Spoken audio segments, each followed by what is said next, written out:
नमस्कार मंडळी, आपण पाहत आहात मराठवाडा लाईव्ह न्यूज आवाज जनतेचा आणि मी नागेश लांजे आपल्यासोबत.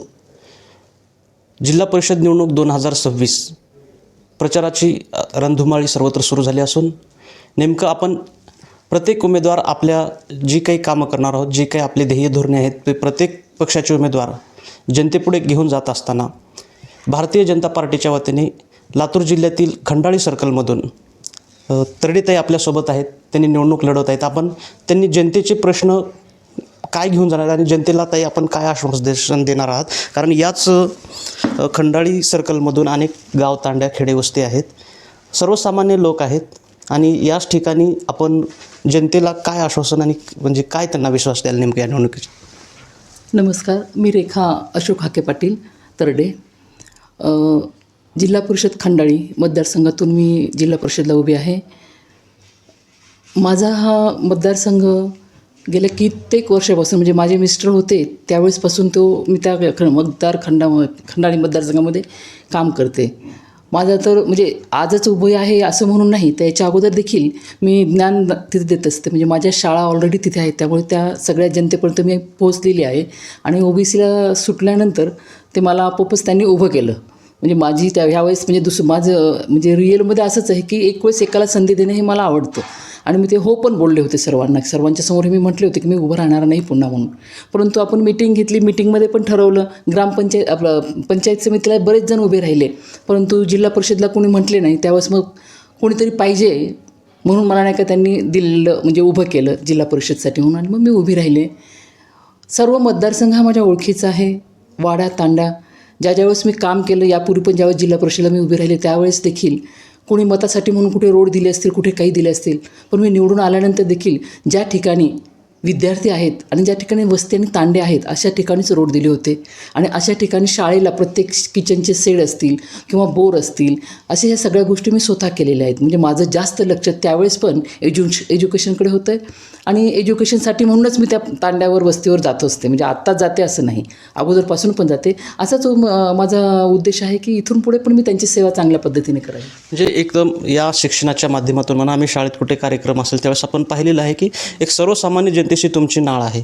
पण एकंदरीत असं जनतेमध्ये आता रोष आहे की काही जागा भारतीय जनता पार्टीच्या वाट्याला गेल्या आहेत, काही राष्ट्रवादीच्या वाट्याला गेल्या. ही युती झाली आणि सर्वसामान्य कार्यकर्त्यांना डावलून कुठं पक्षाचेच नातेवाईक पुढे येत आहेत, असा जनतेचा आक्रोश आहे आणि सर्वसामान्य जनता कुठंतरी आता विरोधात आहे असं वाटतं. तुम्हाला काय वाटतं याबद्दल? नाही, जनतेचं हे म्हणणं बरोबर आहे, मी याच्याशी सहमत आहे. परंतु युती ही अगदी शेवटच्या वेळी झालेली आहे. आणि ज्यावेळेस पक्षश्रेष्ठी ठरवतात त्यावेळेस आमच्यासारखे सर्वसामान्य कार्यकर्ते काहीच करू शकत नाहीत. अगदी शेवटच्या क्षणाला युती झालेली आहे. अगोदर जर युती झाली नसती समजा, तर युतीचा आमचा निर्णय नव्हता, त्यामुळे आपण नाही का सगळेजणांना योग्य न्याय मिळणार होता.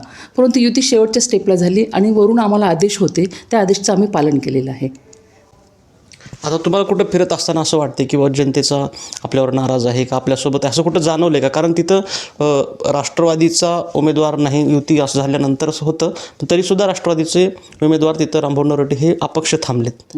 मग आता तिथं कुठंतरी जी काही युती होऊन सुद्धा त्यांचा उमेदवार असल्यासारखंच आहे. त्याचं काय वाटतं तुम्हाला? तिथं काही त्या उमेदवारामुळे तुम्हाला काही अडचण येईल किंवा काय वाटतं? सामान्य जनतेने असं निवडणूक हातात घेतलेली आहे, त्यामुळे एक आव्हानच असणार आहे तुम्हाला. नाही, मी या विचाराची आहे सर की आमदार आमच्याबरोबर आहेत, त्यांनी स्वतः बरोबर म्हटलेले आहेत.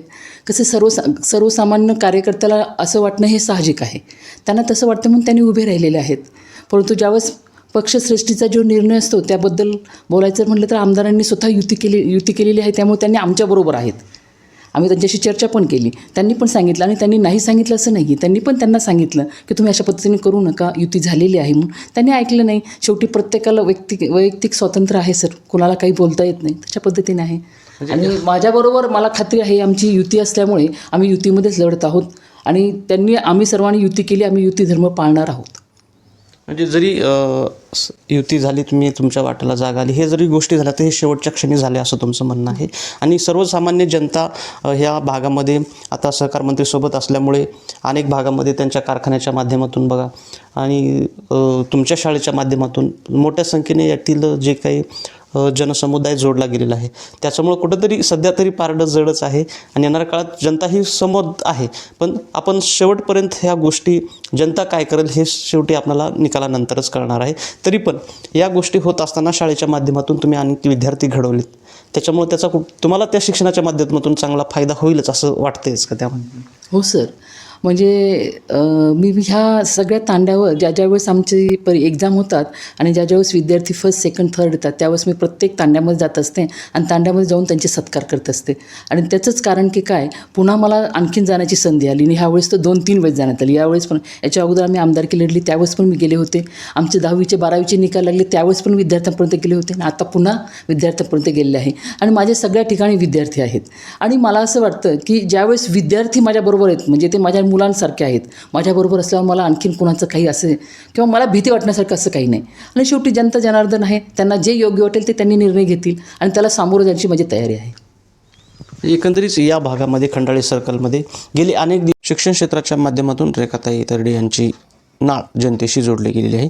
सर्वसामान्याचे विद्यार्थी घडवण्यामध्ये त्यांचं मोठं योगदान आहे. त्यामुळं या निवडणुकीमध्ये येणाऱ्या काळामध्ये नेमकं काय होणार, जनता कोणाच्या पाठीशी थांबणार, या सर्व गोष्टीची अपडेट पाहत राहण्यासाठी मराठवाडा लाईव्ह न्यूज चॅनलच्या माध्यमातून सर्व अपडेट्स आपल्यापर्यंत पोहोचणार आहोत.